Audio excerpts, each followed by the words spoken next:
네, 반갑습니다. 우리 서로 옆사람과 인사 나누죠. 네, 반갑습니다. 네, 만나서 너무 반갑습니다. 오늘 새로 오신 분 혹시 계신가요? 네, 여기 앞에 계시고요. 또 뒤에도 계시고 여기 앞에 앉으신 분, 네, 우리 뜨거운 박수로 이렇게 환영하겠습니다. 하나님 아버지, 은혜와 사랑을 감사합니다. 날마다 우리를 새롭게 하시는 주님의 은혜와 사랑에 그 큰 감사와 찬양을 드립니다. 날이 갈수록 아버지와 그 사랑이 더 깊어지게 하시고 우리의 모든 것 되시는 아버지로, 우리를 다스리시는 주님으로, 함께 동거하는 신랑으로, 비밀이 없는 친구로 하나 되어서 영혼에서 영혼으로 살아가게 하여 주시옵소서. 오늘도 변함없는 은혜와 진리의 말씀으로 함께하여 주시옵소서. 예수 그리스도 이름으로 기도드립니다. 네, 오늘 하나님 말씀은 창세기 28장 10절로 22절입니다. 한 목소리로 읽겠습니다. 야곱이 브엘세바에서 떠나 하란으로 향하여 가더니 한 곳에 이르러는 해가 진지라. 거기서 유숙하려고 그곳에 한 돌을 가져다가 베개로 삼고 거기 누워 자더니 꿈에 본즉 사닥다리가 땅 위에 서 있는데 그 꼭대기가 하늘에 닿았고 또 본즉 하나님의 사자들이 그 위에 오르락내리락 하고 또 본즉 여호와께서 그 위에 서서 이르시되 나는 여호와니 너의 조부 아브라함의 하나님이요 이삭의 하나님이라.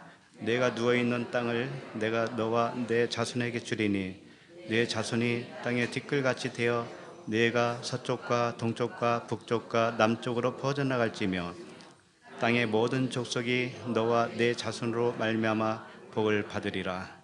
내가 너와 함께 있어 내가 어디로 가든지 너를 지키며 너를 이끌어 이 땅으로 돌아오게 할지라. 내가 내게 허락한 것을 다 이루기까지 너를 떠나지 아니하리라 하신지라. 야곱이 잠이 깨어 이르되 여호와께서 과연 여기 계시거늘 내가 알지 못하였도다. 이에 두려워하여 이르되 두렵도다. 이곳이여 이것은 다름 아닌 하나님의 집이요 이는 하늘의 문이로다 하고 야곱이 아침에 일찍이 일어나 베개로 삼았던 돌을 가져다가 기둥으로 세우고 그 위에 기름을 붓고 그곳 이름을 베델이라 하였더라. 이 성의 옛 이름은 루스더라. 야곱이 서운하여 이르되 하나님이 나와 함께 계셔서 내가 가는 이 길에서 나를 지키시고 먹을 떡과 입을 옷을 주시어 내가 평안히 아버지 집으로 돌아가게 하시오면 여호와께서 나의 하나님이 되실 것이요 내가 기둥으로 세운 이 돌이 하나님의 집이 될 것이요 하나님께서 내게 주신 모든 것에서 10분의 1을 내가 반드시 하나님께 드리겠나이다 하였더라. 아멘. 네, 오늘 말씀 제목은 꿈에 본 사닥다리입니다. 야곱이 이제 집을 떠나죠. 떠나서 하란으로 가는 중에 잠을 자게 됩니다. 저녁이 되어서 잠을 자게 돼요. 돌베개를 베고 잠을 자는데 꿈에 사닥다리가 땅에서부터 하늘에까지 닿았어요. 큰 긴 사닥다리가 보였고 그 사닥다리 위에 천사들이 오르락내리락 하는 것을 보았습니다. 그리고 나서 여호와께서 말씀을 하셔요. 너로 큰 민족을 이루게 해주시겠다. 반드시 네가 하란으로 가지만 다시 이곳으로 돌아오게 할 것이다. 그리고 이곳에 네가 누워있는 이 땅을 전부 네 족속에게 다 주겠다. 이런 약속을 해주셔요. 오늘 말씀은 그런 말씀입니다. 그래서 좀 기억을 좀 하라고 꿈에 본 사닥다리. 꿈 좋아하시죠?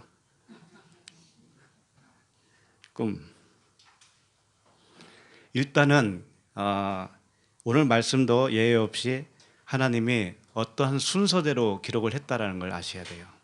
그것은 7일간의 언약의 말씀이에요. 7 언약의 말씀으로 계속 해주시고 계신 거죠. 그래서 오늘은 짧은 본문이지만 이 속에 이 첫째 날부터 일곱째 날까지 다 들어있더라고요. 그래서 그걸 잠깐 나누어 드리고 그리고 진행을 하겠습니다. 10절부터 다시 한번 보시겠어요? 10절은 첫째 날에 속합니다. 첫째 날은 무엇인가 하면 항상 선포이고 시작의 날이에요. 10절 보시면 야곱이 브엘사바에서 떠나 하란으로 향하여 가더니, 하란으로 떠나가는 겁니다. 야곱은 그리스도의 모형이에요. 그리스도께서 우리 같은 백성을 구원하는 데 있어서 동행을 해 주시는 겁니다. 그래서 브엘세바에서 하란으로 떠나는 거죠. 둘째 날은 어디인가? 11절 보면 한 곳에 이르는 해가 진지라 거기서 유숙하려고 그것에 한 돌을 가져다가 베개로 삼고 거기 누워 자더니, 성경에서 잔다라는 것은 죽음을 의미하고 있어요. 저녁이 됐다라고 하는 것도 죽음을 의미하고 있는 거예요. 그래서 둘째 날, 이게 세례에 해당되는 거예요. 그 다음에 셋째 날 12절 13절이에요. 거기 보면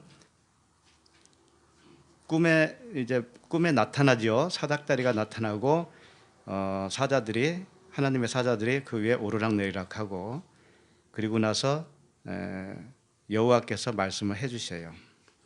근데 여기서 꿈의 본즉 두 번이나 나와요. 이 보았다라고 하는 것은 살아났다는 거예요. 그래서 셋째 날에 속하는 것이고, 넷째 날 14, 15, 16, 17까지 이 광야의 삶에 해당되는 넷째 날이에요. 이쪽 보시면은 주님이 계속 어떤 약속을 하십니다. 약속을 하고 17절 보시면 이에 두려워하여 이르되 두렵도다 그러잖아요. 이제 광야의 삶은 사실 두려운 삶이에요. 그리고 마지막 다섯째 날에 도달하는 그 시점에 가서는 두려운 거예요. 왜 그럴까요? 이제 요단강을 건너야 할 시점이에요. 요단강에는 물이 범람을 했는데 거기를 건너가야 되니 얼마나 겁이 나겠어요. 그 시점이에요. 거기까지 도달한 거예요. 다섯째 날 18, 19 보면 야곱이 아침에 일찍 일어납니다. 그러고 나서 19절 보면 베델이라고 이름을 짓고, 그런데 그 성 이름이 옛 이름은 루스더예요. 그러니까 같은 지역이지만 나뉘는 거예요. 그래서 나뉘어요. 루스와 베델로 나뉘고 있어요. 베델이라고 하는 이름이 새로 도입이 돼요. 이것은 뭔가 이제 나의 1세대와 2세대는 완전히 갈라진다라는 거예요. 다섯째 날. 그 다음에 여섯째 날 20절, 21절 보시면 20절에 보면 야곱이 서원하여 이르되 하나님이 나와 함께 계셔서 내가 가는 이 길에서 나를 지키시고 먹을 떡과 입을 옷을 주시오. 먹을 떡과 입을 옷을 받으면 이제 진짜 사람이 되는 거예요. 사람. 여섯째 날 사람을 지었잖아요. 그렇죠? 그렇게 해서 아버지 집으로 돌아오게 하면 그 집이 하나님의 집이 된다. 성전이 된다 이거예요. 그러니까 여섯째 날 되어야 성전이 되어지는데 그렇다고 해서 끝난 게 아니에요. 일곱째 날이 있어요. 22절. 내가 기둥으로 세운 이 돌이 하나님의 집이 될 것이요 하나님께서 내게 주신 모든 것에서 10분의 1을 내가 반드시 하나님께 드리겠나이다. 여기서는 10분의 1을 드릴 수 있는 때가 언제냐? 일곱째 날이에요. 안식이에요. 그럼 우리에게 있어서 11조 드리는 게 뭐예요? 네? 나를 드리게 된 것이죠. 예수 그리스도를 보시면 똑같아요. 예수 그리스도께서 십자가에서 자기 몸을 드렸죠. 이게 11조예요. 이게. 그럼 우리도 그와 같이 되는 것이 뭐예요? 11조 드리는 것과 동시에 안식이란 말이에요. 그때가 온전해질 때예요. 그때까지 주님이 이끄시겠다고 하는 언약의 말씀이 성경 말씀이라고요. 그래서 모든 말씀을 언약으로 보지 아니하시면 아주 곤란한 일이 생깁니다. 아주 곤란해요. 신상에 이롭지가 않아요. 해로워요. 왜? 항상 해야 되니까. 내가 행위로 돌려야 되니까. 내가 주인이 되어서 하나님이 명령한 것을 내가 수행을 해야 돼요. 말씀을 지켜야 돼요. 그러면 항상 하나님은 밖에 계시고 나는 따로 있는 거예요. 이게 언약으로 붙들지 못한 자의 삶이에요. 그래서 성경을 보면 모든 것이 하나님 말씀대로 살자, 말씀대로 살자 하는데 말씀대로 사는 거 하나도 없어요, 보면. 왜? 진짜 말씀이 그게 아니었기 때문에 그래요. 그래서 하나님의 말씀은 모두가 언약이다, 언약. 내 안에서 일어날 일이에요, 내 안에서. 그래서 우리 안에서 지어질 일을 오늘도 말씀을 이 이야기를 통해서 우리에게 조명해 주시는 겁니다. 그래서 전부 우리 안에서 일어나는 일이 아니면 밖에서 일어나는 일이 되잖아요.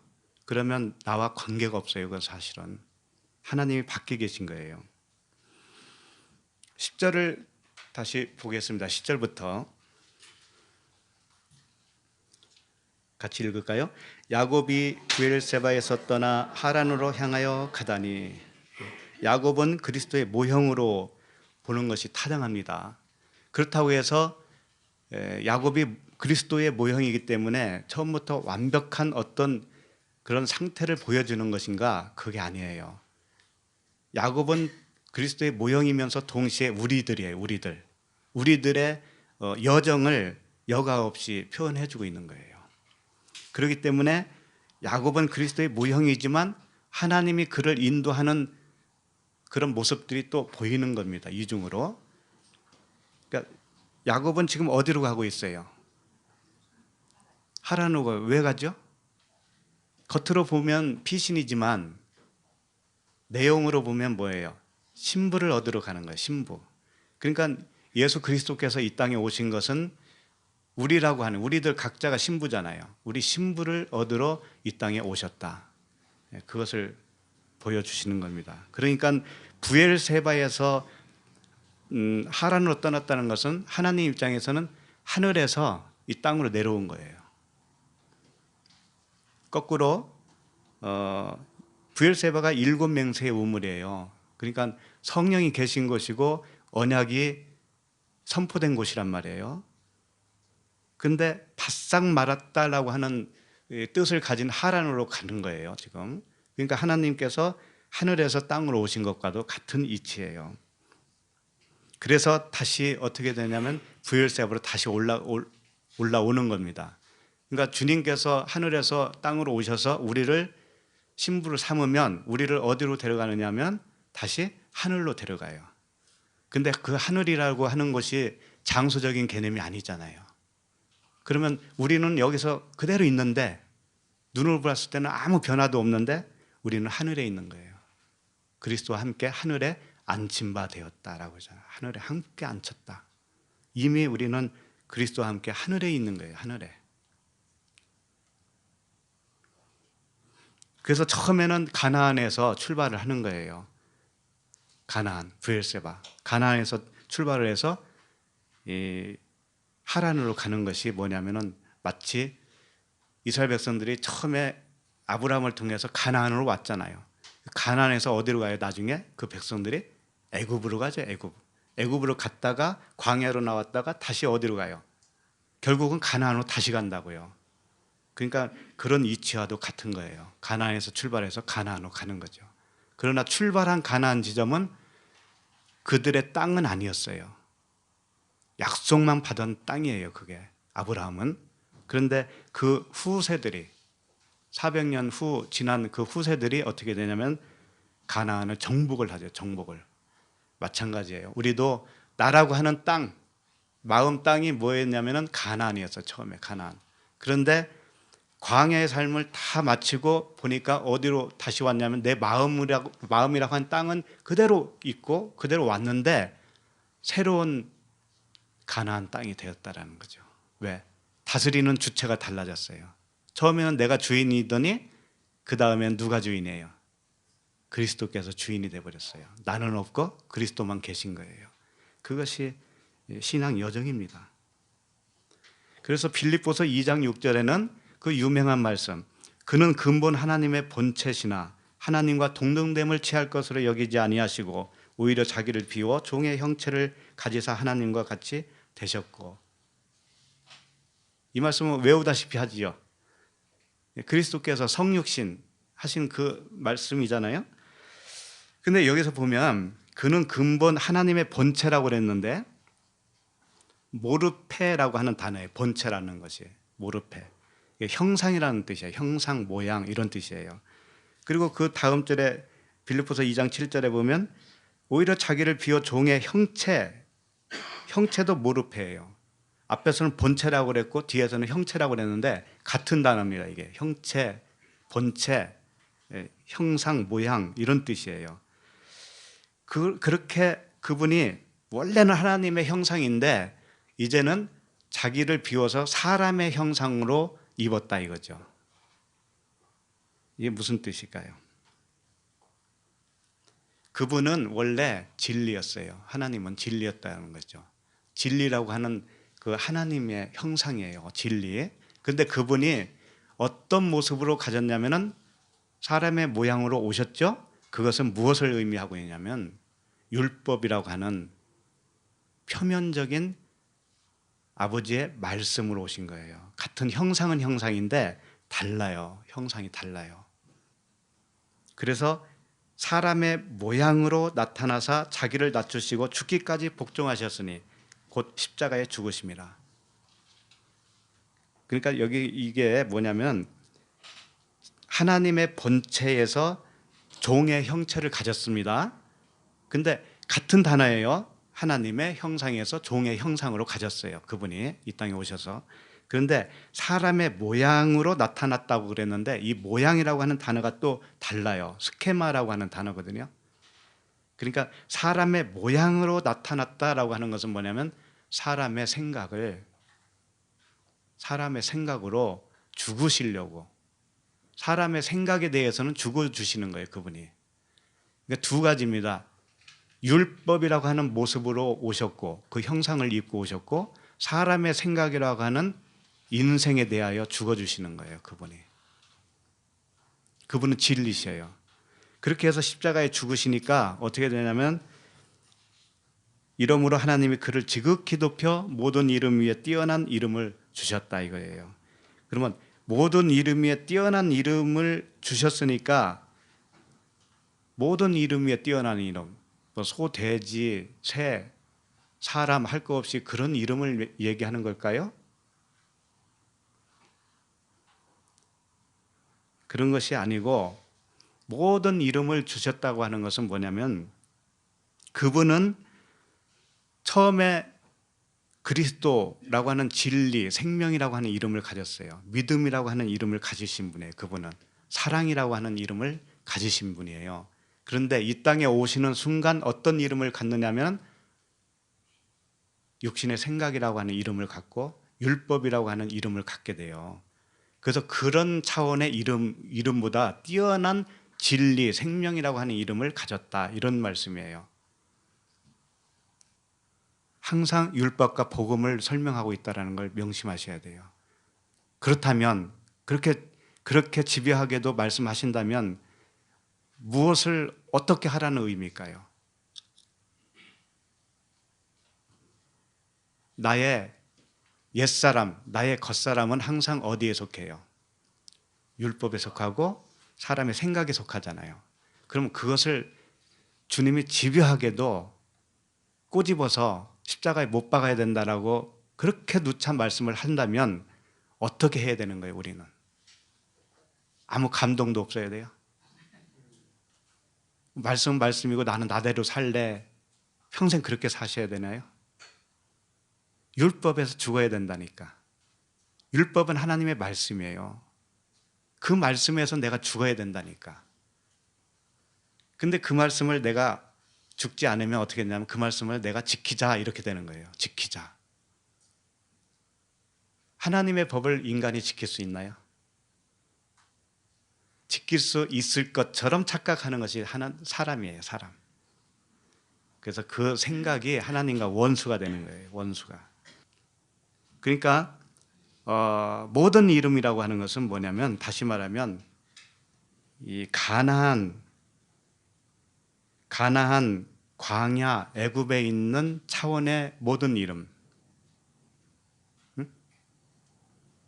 다시 말하면 성소, 지성소 할 때 이 세 가지로 나누죠. 성소 뜰, 성소, 지성소 이렇게 세 가지로 나누죠.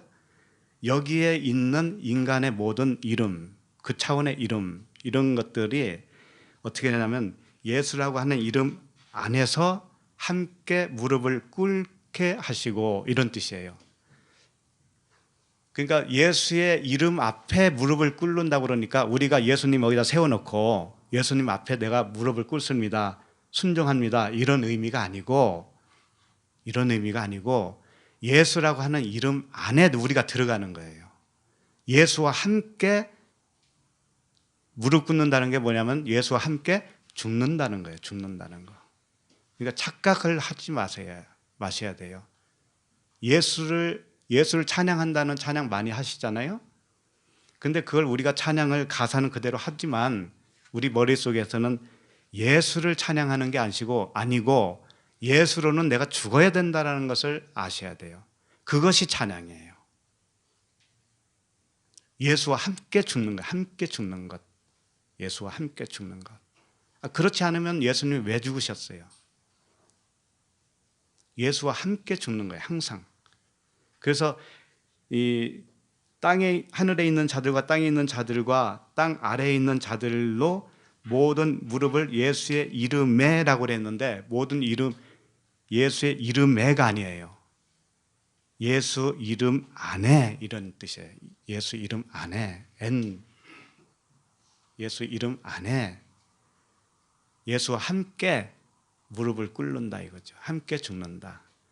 항상 이걸 명심하셔야 돼요, 우리는. 그러니까 하나님 아버지께 영광 돌릴 수 있는 방법은 뭔가요? 하나님 아버지께 영광 돌릴 수 있는 방법. 예수님이 하나님 아버지께 어떻게 해서 영광 돌렸죠? 십자가의 죽으심이죠. 그러면 그분이 하나님의 말씀을 지켜서 영광을 돌렸나요? 아니면 자기가 죽어서 영광 돌렸나요? 죽어서. 우리도 마찬가지란 말이에요. 우리도 하나님의 말씀을 지켜서 영광 돌리려고 하는 것이 아니고, 그 말씀을 지킬 수 없는 내가 하나님 앞에서 죽는 거예요. 말씀을 지킬 수 없다라는 것을 내가 인정을 해야 된다니까요. 그래서 그 말씀에 의해서는 내가 그 말씀을 지킬 수 없구나 라고 하는 존재를 내가 발견해야 돼. 나의 존재를 발견해야 돼요. 그게 하나님께 영광 돌림이에요. 그래서 오늘 본문의 말씀에 지금 빌립보서를 보고 계셔요. 그런데 2장 11절에 보면 모든 입으로 예수 그리스도를 주라 시인하여, 모든 입으로 예수 그리스도를 시인하여 하나님 아버지께 영광을 돌리게 하셨느니라. 그러니까 예수 그리스도를 주라 시인하는 것이 하나님께 영광 돌리는 것인데, 그러면 예수 그리스도를 시인하는 게 뭐냐 이거죠. 나 예수 믿어 이런 것일까요? 그게 아니고, 이 시인한다고 하는 단어가 엑소몰로게오 이렇게 되어 있어요. 호몰로게오라고 하는 말씀을 많이 들어보셨죠? 호몰로게오는 같은 이 말을 하다 이런 뜻이에요. 하나님과 같은 말을 하다. 이게 시인이에요, 시인.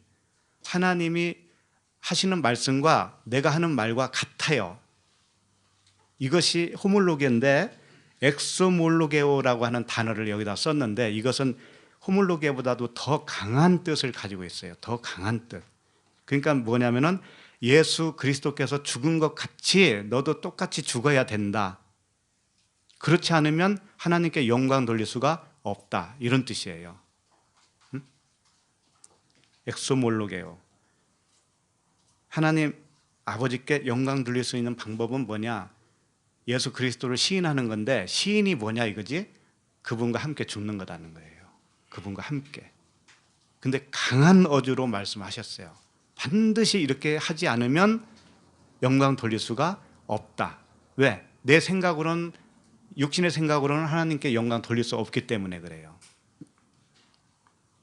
그래서 오늘 말씀도 내 안에 그리스도께서 나를 부정시키고 그분이 나 안에서 살아주시기 위한 그 성전 지음, 그 여정을 야곱을 통해서 설명을 하고 계시다 이거죠. 자, 11절로 가겠습니다. 창세기 28장 11절 읽어볼까요? 한 곳에 이르러는 해가 진지라 거기서 유숙하려고 그곳에 한 돌을 가져다가 베개로 삼고 거기 누워 자더니. 자, 여기서 한 곳에 이르렀습니다. 해가 니우니우 졌겠죠. 한 곳에 이르렀어요. 그런데 성경에서는 이 말씀 한 말씀 한 말씀이 다 의미가 있다는 걸 좀 아셔야 됩니다. 한 곳에 이르렀다고 하는 것도 아무 데나 그냥 이르러서 이런 의미가 아니에요. 성경에서 말하는 한 곳에 이르렀다라고 하는 것은 특별히 하나님이 만나 주겠다고 하는 장소예요. 예를 들면 단을 쌓은 곳이라든지 곳, 이게 한 곳이라고 하는 단어가 마콤이라고 하는 단어예요. 마콤은 콤이 뭐예요? 일어서다거든요. 달리다 쿰 할 때 콤, 품 서 있는 어떤 곳을 말하고 있는 거예요. 그래서 뭐 단을 쌓는 곳이라든지 뭐 어떤 준비한 곳, 여호와를 만난 곳, 부르짖던 곳, 말씀하셨던 곳, 이런 특별한 곳을 의미하고 있어요. 그래서 한 곳은 뭐냐면 이것도 범상찮은 어떤 곳이다. 하나님이 만나 주시는 곳에 이르렀다. 우리의 삶도 그렇습니다. 하나님은 항상 우리와 함께 계시죠. 그런데 언젠가 한 곳이 이르를 때가 있어요. 우리도 그래요. 그렇지 않아요? 매일매일이 일상 똑같은 것 같은데 어느 날은 좀 특별해 보이는 날이 있지 않아요? 이것이 한 곳에 이르는 거예요. 주님이 예비한 한 곳에 이르를 때가 있다. 그러니까 한 곳에 이르렀는데 해가 졌어요. 해가 졌어요. 해가 졌다라는 것은 뭘까요? 예수님이 십자가에서 달리셨을 때 해가 어떻게 됐죠? 해가 지었죠. 캄캄해졌잖아요. 대낮이었는데. 그것은 무엇을 의미하고 할까요? 예수님 자신이 해였습니다. 해.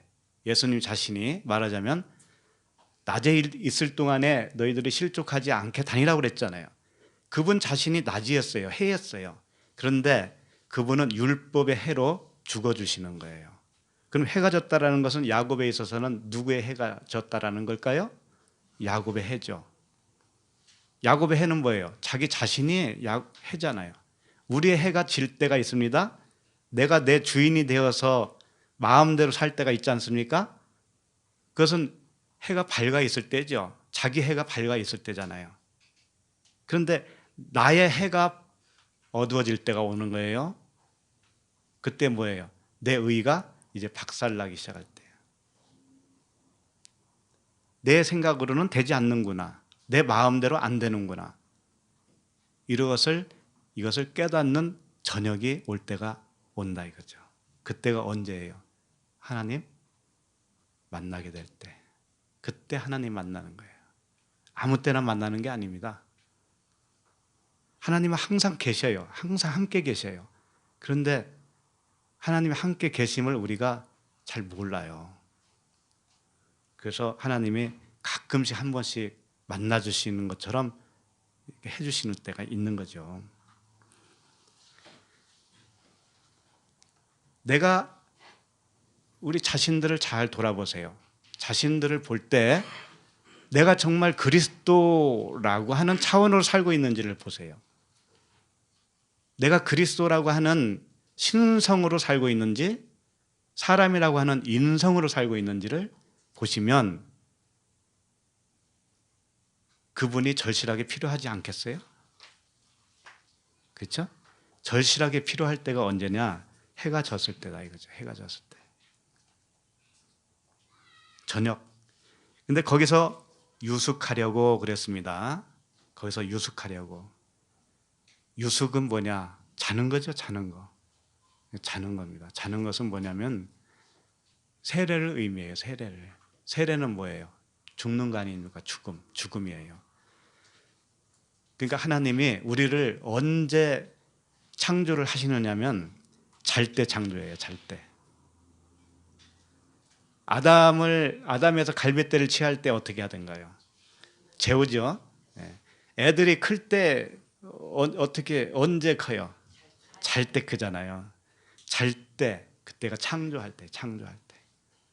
그러니까 잘 때는 언제 자게 되냐면 내가 저녁을 맞이해야 돼요. 나의 해가 져야 되는 거예요. 내가 마음대로 살 수 없는 것이구나. 내 욕심은 한이 없었구나. 그것은 쓰레기였구나. 라는 것을 다 알 때가 온다고요. 그때가 저녁이었는데 그때 이제 자기 시작하는 거죠. 그러면 그때 창조가 일어나요. 창조. 그곳에 한 돌을 가져다가 베개로 삼고 그랬습니다. 자기 전에 베개를 좀 비고 싶었나 보죠? 그런데 한 돌을 가져다가 베개로 삼고 이렇게 됐습니다.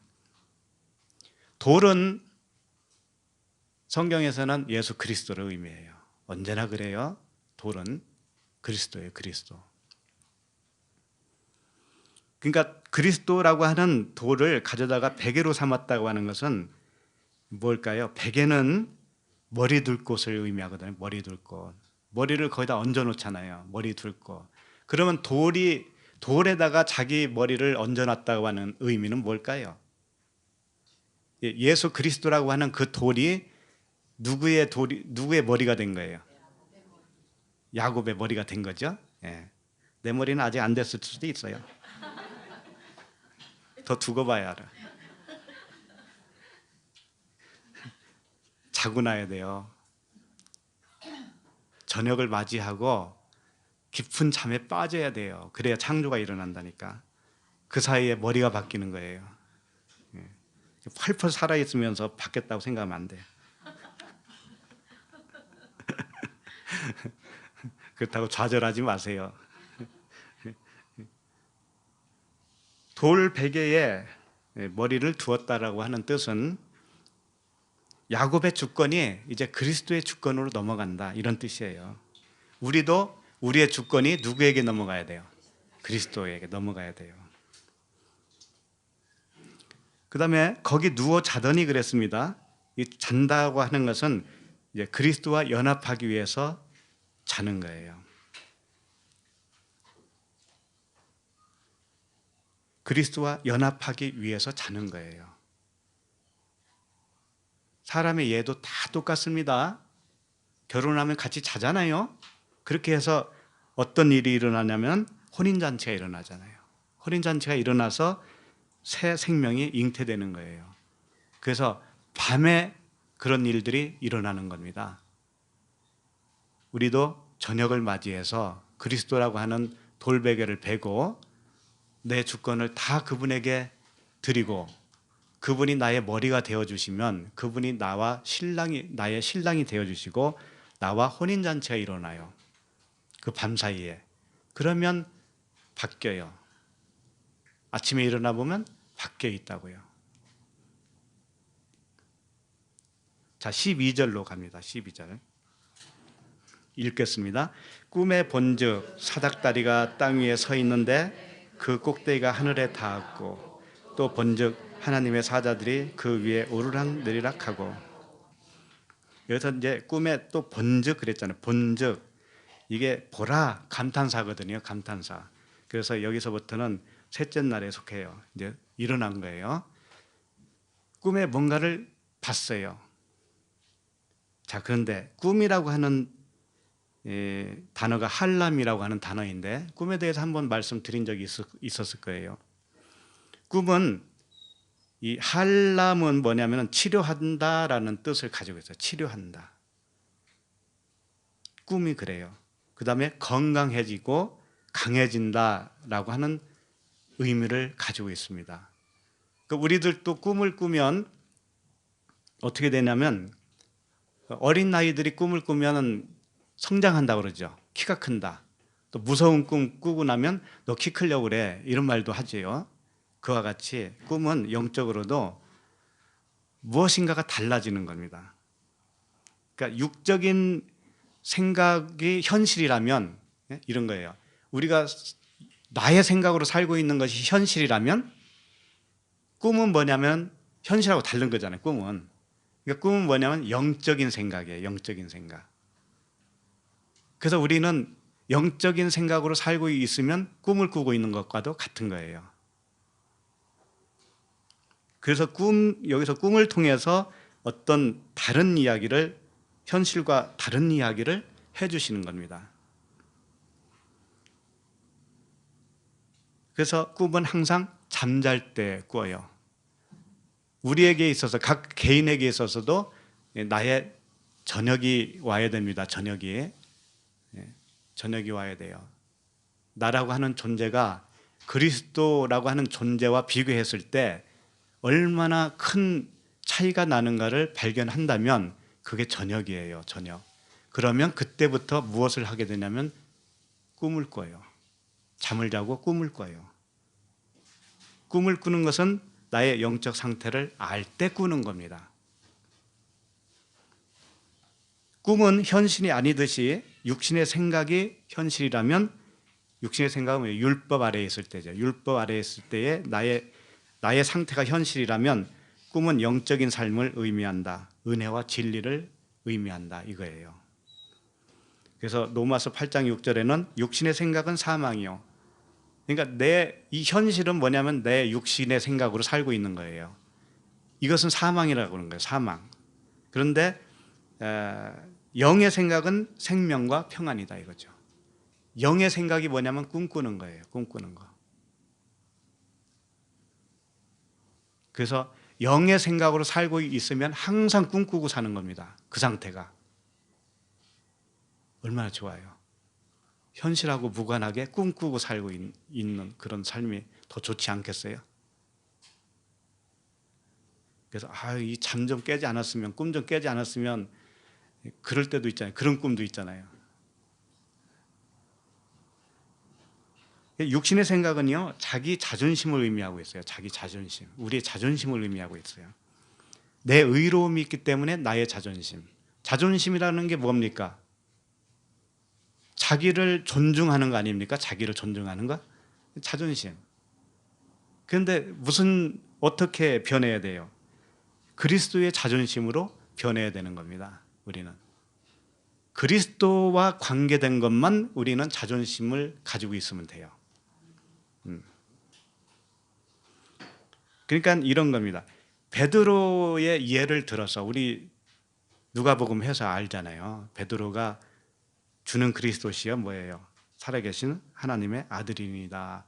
이렇게 고백을 해놓고 그 다음번에 가서 뭐라 그랬어요? 주님이 십자가에 달리셔야 된다고 그러니까 항변하여 이르되, 베드로가 항변했다고 그래요. 항변하여 이르되 절대로 그렇게 하면 안 됩니다. 그랬어요. 이게 누구 생각이냐면 육신의 생각이라고 해요. 이게 현실이에요. 현실. 근데 꿈꾸는 자는 어떻게 얘기할 수 있을까요? 꿈꾸는 자는 네, 주님과 내가 같이 죽어야 마땅합니다. 이게 이제 꿈이에요. 이게 꿈. 영의 생각이라고. 영의 생각. 그렇게 돼야 돼요. 자기를 부인한다는 건 뭐냐면 베드로가 항변해서 절대 그러면 안 됩니다. 막았던 자기가 부인되어져야 돼. 부인되어져서 주님과 내가 함께 죽어야 되는 것이 마땅합니다. 이게 자기 부인이에요. 그 다음에 12절 다시 보시면 꿈에 본 적 사닥다리가 땅 위에 서 있는데 그 꼭대기가 하늘에 닿았고 또 본 적 하나님의 사자들이 그 위에 오르락내리락 하고, 여기 보면 사닥다리가 나옵니다. 사닥다리가 어떤 무엇을 상징을 할까요? 술람이라고 되어 있어요. 술람이 뭔가 이제 살람이라고 하는 단어에서 왔는데, 살람은 뭐냐? 쌓아 올리다 이런 뜻이에요. 쌓아 올리다. 뭔가를 이렇게 쌓아 올려요. 그래서 이 사닥다리가 여기서 딱 한 번 나와요, 이 단어가. 그래서 이 번역가들이 어떻게 번역을 했냐면, 사닥다리라고 번역도 했지만 계단 또는 돌층계 이렇게 번역도 했습니다. 층계, 돌층계, 사닥다리. 그 사닥다리는 뭔가 이렇게 쌓아 올려서 하늘에까지 닿았다라는 거잖아요. 땅에서부터 하늘에까지. 그리고 그 위에 뭐가 오르락내리락 했냐면, 하나님의 사자들이 그 위에서 오르락내리락 했어요. 그래서 이 사닥다리가 의미하는 것이 도대체 뭘까?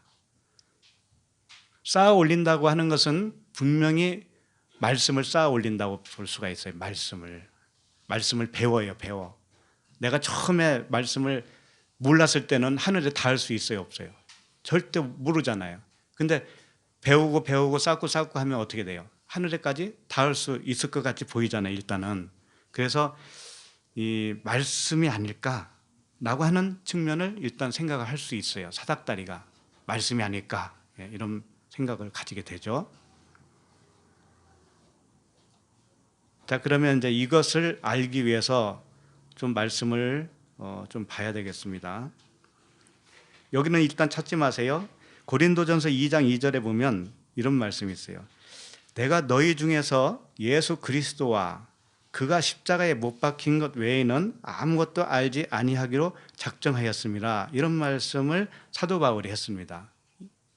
예수 그리스도와 그가 십자가에 못 박힌 것 외에는 아무것도 알지 아니하기로 했다라는 거예요. 그러면 아까 쌓아 올린다고 하는 것이 이제 사닥다리라고 그랬잖아요.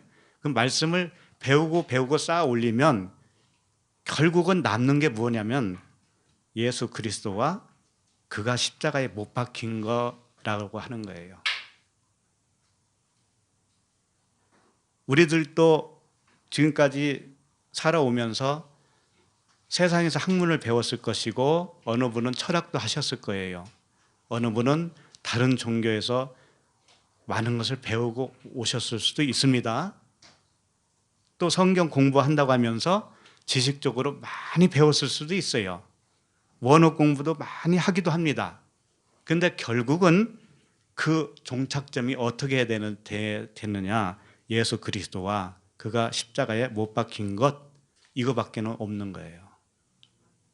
이게 제껴놓고 다른 아무 많은 학문과 철학을 말하고 한들 그것은 비본질이다, 비진리다라는 것을 아셔야 됩니다. 그래서 유튜브를 보면 수많은 지식들이 많아요. 수많은 지식들. 진리라고 하는 지식들이 얼마나 많은지 아세요?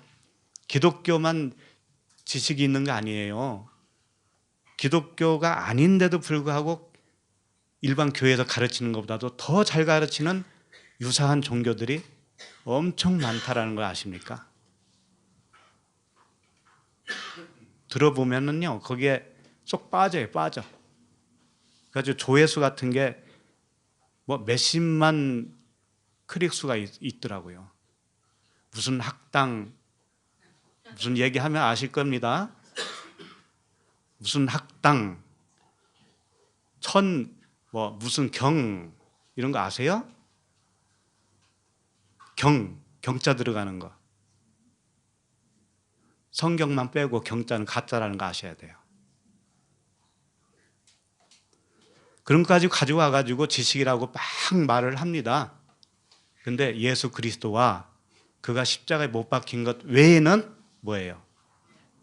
천사가 와서 전한다고 해도 다른 복음이다. 바울이 전한 복음 외에는 다른 복음이다. 그걸 아시기 바랍니다. 자, 요한복음 1장 45절을 좀 펴보시기 바랍니다. 요한복음 1장 45절.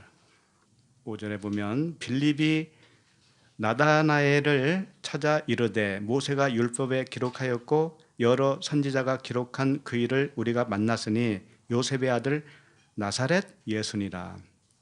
자, 빌립이 누구에게 전도를 했습니까? 나다나엘. 나다나엘이라고 하는 뜻은 하나님의 선물이라고 하는 뜻이에요. 나다나엘에게 가서 야, 모세 율법에 기록한 그 선지자 우리가 만났다. 근데 요셉의 아들 나사렛 예수야. 와서 봐. 46절. 나다나엘이 이르되 나사렛에서 무슨 선한 것이 날 수 있느냐. 빌립이 이르되 와서 보라 하니라. 이렇게 돼 있죠. 자, 나다나엘이 이르되 나사렛에서 무슨 선한 것이 날 수 있어. 이랬단 말이에요. 여러분 어떻게 생각하세요? 나사렛에서 선한 것이 날 수 있습니까? 없습니까? 네? 몰라요? 모르는 게 당연하지. 빌립도 몰랐는데 뭐. 빌립도 몰랐는데 나다나엘만 지금 이렇게 얘기하고 있잖아요. 이제 우리가 흔히 이 말씀을 보면서 나사렛에서는 선한 것이 날 수 없을 만큼 천한 동네였다. 저도 그렇게 생각을 했거든요. 형편없는 촌구석이다. 촌동네인데 거기서 어떻게 선한 하나님의 선지자가 나올 수 있겠느냐. 이런 거로 이렇게 적용을 했었어요, 사실은. 차촌동네, 뭐 부천, 화곡동에서 무슨 선한 것이 나겠느니 말하자면 그런 거였죠. 그렇게 적용을 했었다니까요.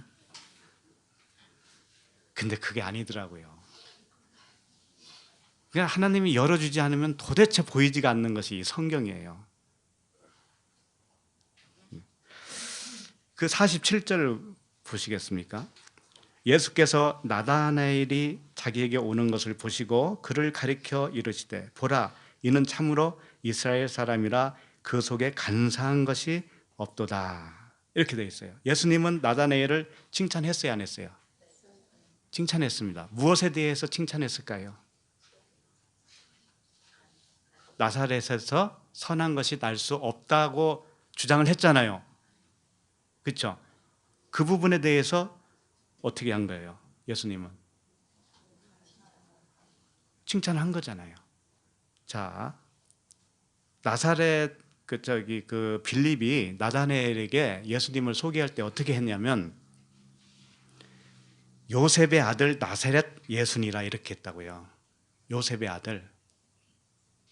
그러면 육신을 말한 거예요? 영을 말한 거예요? 육신을 말한 거예요. 육신의 혈통을 말한 거예요. 육신의 혈통. 그런데 나다나엘은 그 모든 진리를 알고 있었어요. 나다나엘은 하나님의 선물이잖아요.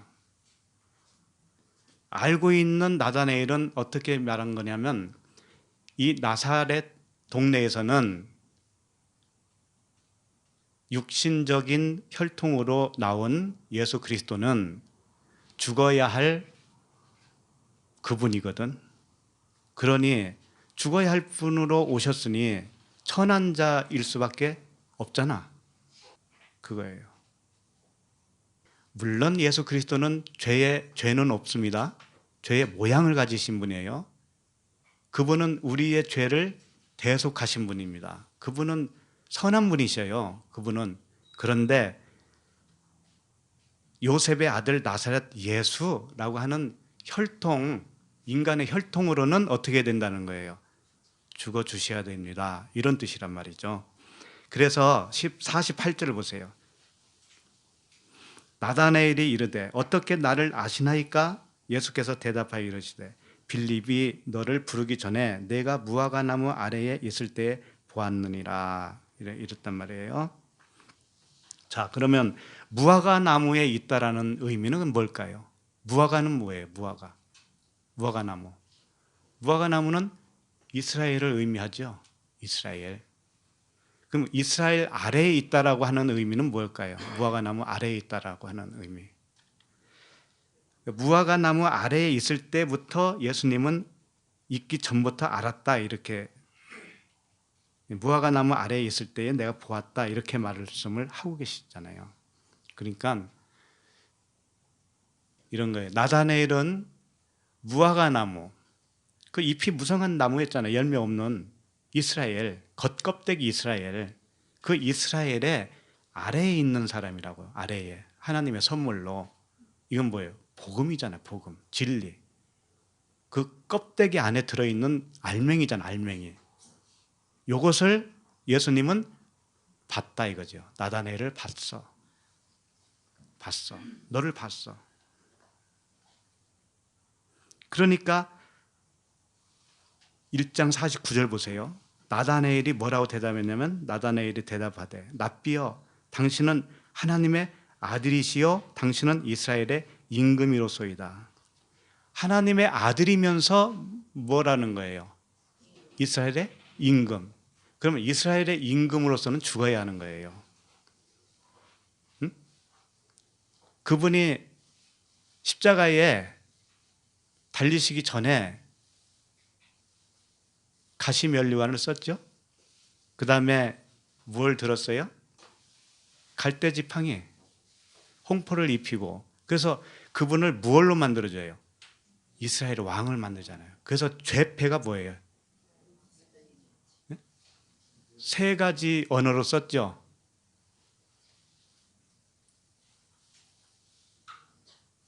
뭐죠?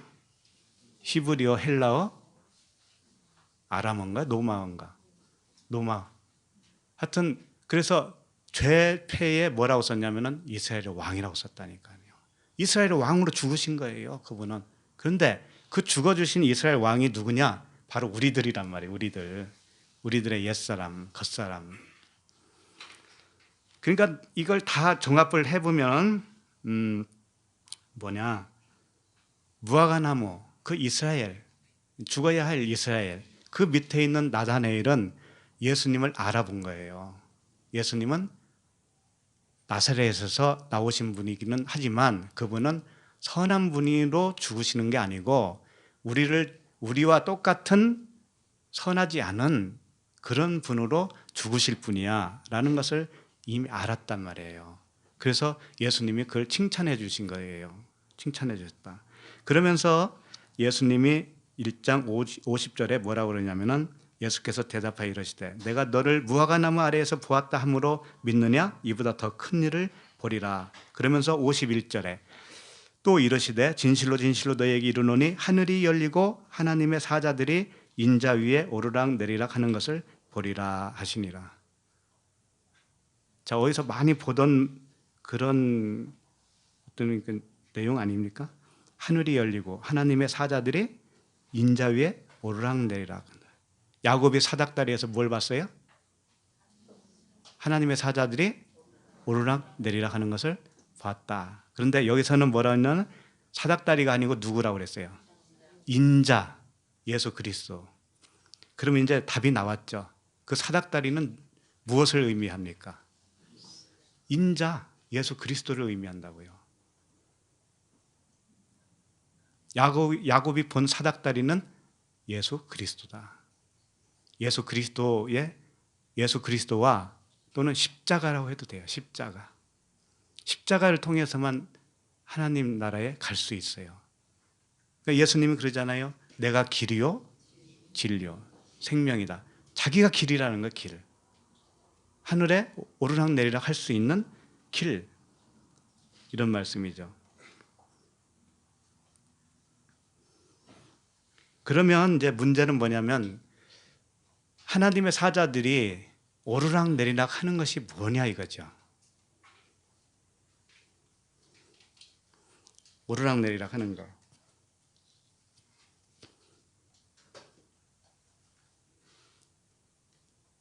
사닥다리가 예수 그리스도와 십자가를 의미한다면 그 위에 사자들이 오르락 내리락 한다는 것은 뭘까요? 그 사자들도 역시 말씀이거든요. 말씀. 하나님의 말씀이에요. 말씀이 오르락 내리락 하는 것인데, 오르락은 뭐고 내리락은 뭐냐 이거지. 말씀이 오르락 하는 것과 말씀이 내리락 하는 것은 뭐냐 이거예요. 그것을 보기 위해서 사도행전 1장 9절로 가봅시다. 이 말씀을 마치시고 그들이 보는데 올려져 가시니 구름이 그를 가리워 보이지 않게 하더라. 이제 예수 그리스도께서 부활하신 후에 소위 말해서 승천하신 그런 모습이죠. 네. 승천을 하시는 거죠. 보는데 올려져 가시니 구름이 그를 가리워 보이지 않게 하더라. 10절을 보면은 올라가실 때에 제자들이 자세히 하늘을 보고 있는데 흰옷 입은 두 사람이 그 곁에 있어서 그 곁에 서서 이르되 갈릴리 사람들아 어찌하여 서서 하늘을 쳐다보느냐 너희 가운데서 하늘로 올려지신 이 예수는 하늘로 가심을 본 그대로 오시리라 하였느니라. 자, 예수님이 올라가시기도 하고 나중에 어떻게 하신다는 거예요? 내려오신다라는 거죠. 그럼 예수님이 올라갔다고 했을 때는 그분이 눈에 보이는 사람의 형체를 가지셨죠. 그렇죠? 사람의 형체를 가지셨습니다. 이 땅에 부활하신 후에 40일 동안 계셨으니까. 그런데 올라가셨는데 구름이 그를 가리워 보이지 않게 했어요. 그러면 구름은 뭘까요?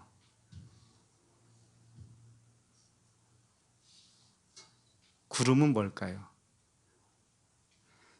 구름은 무엇을 머금고 있죠? 비를 머금고 있죠. 네. 그럼 비는 뭐예요? 진리죠. 그럼 구름은 뭘까요?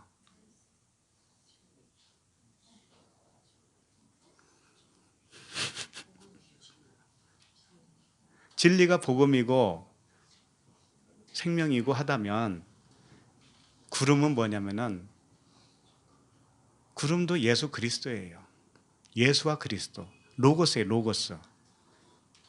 그런데 로고스 이 말씀이에요. 예수 그리스도라고 하는 말씀. 그러니까 율법과 은혜와 진리가 합쳐져 있는 것이 구름이에요. 성경 말씀이 구름이에요. 근데 그 구름인데 구름에 가리워 안 보였다고 하는 것은 뭐냐면 참 이게 참 설명하기가 쉽지가 않아요. 구름은 예수 그리스도신데 지금 올라가신 분은 누구예요? 예수님이시라고요. 예수님. 자, 보면은 그 사도행전 지금 1장 보고 계십니다. 11절 보시면 갈릴리 사람들아 어찌하여 서서 하늘을 쳐다보냐 너희 가운데 하늘로 올려지신 이 예수는 그랬잖아요. 이 예수는 예수가 하늘로 올라갔단 말이에요. 그러면 나에 있어서 예수는 뭡니까? 쉽게 말해서 나에 있어서 예수님은 말씀이라고 그랬죠. 근데 어디 아래로 오신 그분이시냐면 율법 아래로 오셨어요. 그분이 율법이에요. 쉽게 말하면 그분이 율법인데 율법이 이제 올라가서 안 보인다 이거예요. 율법이 올라가서 안 보여. 그럼 나에 있어서는 어떤 상태예요? 그것이 율법의 의미를 깨달았을 때 율법의 의미를 깨달으면 더 이상 그 율법이 있어요? 없어요? 나한테? 없죠. 그러니까 그게 승천한 거예요. 무슨 말씀인지 알겠어요? 내가 율법 안에 있는 율법의 마침 율법 안에 있는 진리, 은혜와 진리를 발견하면 그리스도를 발견하잖아요. 그러면 그 율법, 그 예수, 육체 예수는 승천한 것이라고. 승천하고 그분이 다시 오신다고 그랬죠. 오신다고 그랬어요. 그러면 무엇으로 오셔요? 그분이 오실 때는 그리스도로 오시잖아요. 그러니까 율법의 안에 있는 그리스도를 발견하잖아요. 그러면 육체 예수는 올라간과 동시에 누가 내려온 거냐면 예수 그리스도께서 오신 거예요. 그리스도께서 나에게 오시는 거예요. 그리스도께서. 그러니까 가려서 안 보인다고 하는 이유는 뭐냐면 그리스도라고 하는 그리스도 때문에 안 보이는 거예요. 예수가. 쉽게 말해서. 은혜와 진리 말씀 때문에 이제는 껍데기 율법이 안 보이는 거예요. 그것이 그러면 무엇이 가린 것과 같은 거예요? 은혜와 진리가 가린 거죠. 그렇잖아요. 그러니까 그 구름은 은혜와 진리의 말씀이다 라고 해도 되는 거죠. 그러니까 그 구름은 처음에는 무엇을 가리고 있냐면 은혜와 진리라고 하는 그리스도를 가리고 있어요. 66권이 그거예요. 가리고 있는데 내가 그것을 깨닫게 되어져요. 어느 날 율법 안에 있는 그리스도, 은혜와 진리의 언약으로 발견되어지면 더 이상 보이는 육체 율법은 안 보이는 거예요. 그것을 승천했다. 그 대신 누가 내려오냐? 그리스도가 내려왔다. 동시적으로 일어나는 일이에요. 동시적으로. 그래서 사도행전 1장 11절을 보면은 하늘로, 이 예수는 하늘로 가심을 본 그대로 오시리라 그랬잖아요. 본 그대로. 네가 율법을 깨달았니? 그럼 율법이 이미 갔지? 그러면 간 것처럼 그리스도로 오는 거야 라는 거죠. 그래서 이것이 천사들이 사닥다리에서 오르락내리락 한다는 것은 무슨 의미냐면 이 말씀들이에요. 말씀들. 이 말씀들이 풀어지면 올라가는 거예요. 풀어진 말씀이 올라가요. 올라가서 무엇으로 내려와요? 진리로 내려오는 거예요. 진리로. 그것은 사닥다리는 누구라고 그랬어요? 예수 그리스도라고 했잖아요. 근데 쌓아 올린다는 의미가 있다고 했죠. 배운다는 의미예요. 쉽게 말해서 예수 그리스도를 통해서 배우는 거예요. 배워. 우리가 배우면 땅에 있는 그 사닥다리가 땅에서부터 올라갔다 했죠. 땅의 부분은 예수예요. 예수. 그리고 땅 꼭대기에 그 하늘의 꼭대기에 닿았다고 그랬는데 12절 다시 보세요. 오늘 본문 12절. 꿈에 본 적 사닥다리가 땅 위에 서 있는데, 땅 위에 서 있는 부분은 예수라면 그 꼭대기의 하늘에, 이 꼭대기가 뭐냐면은 롯이에요. 롯이. 머리란 말이에요. 머리. 꼭대기가 하늘에 닿았고 이렇게 되어 있죠. 그러니까 예수 그리스도시여요. 예수 그리스도의 십자가라고 봐도 돼요. 그것을 통해서 땅 위에서부터 하늘에까지 오르락내리락 하는 것이 나의 존재도 되어지는 거예요. 그래서 머리 대신 그리스도께서 하늘에 도달하셨다.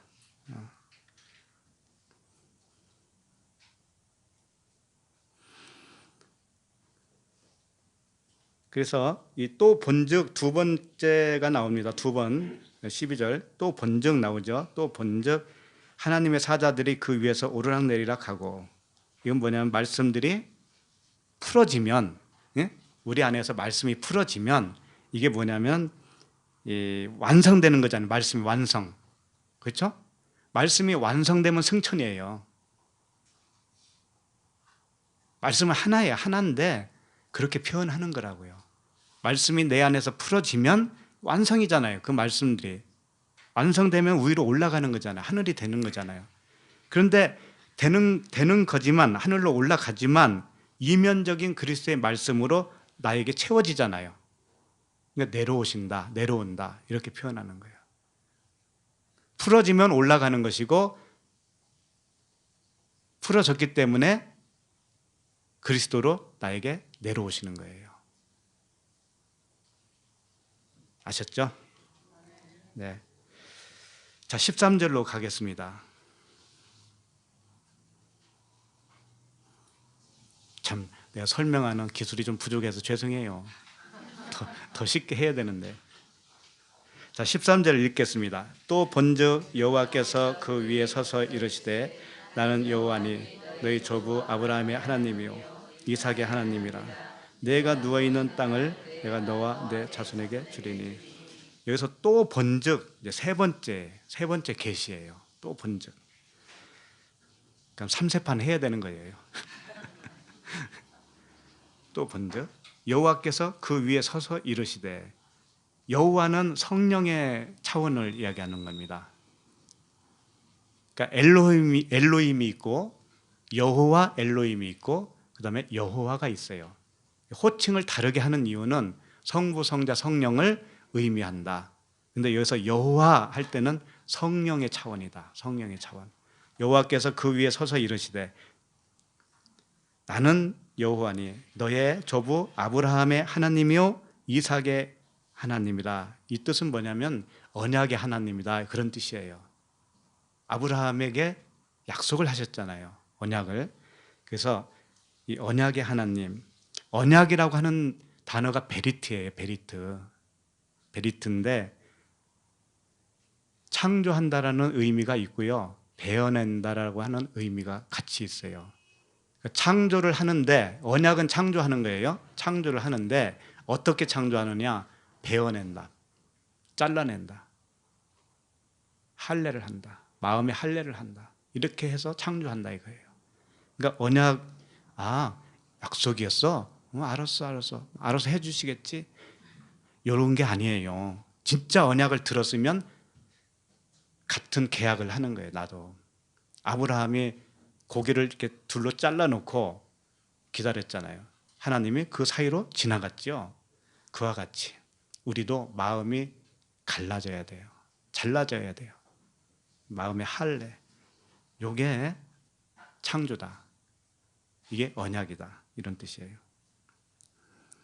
그래서 주님이 비친히 이런 말씀하셨죠.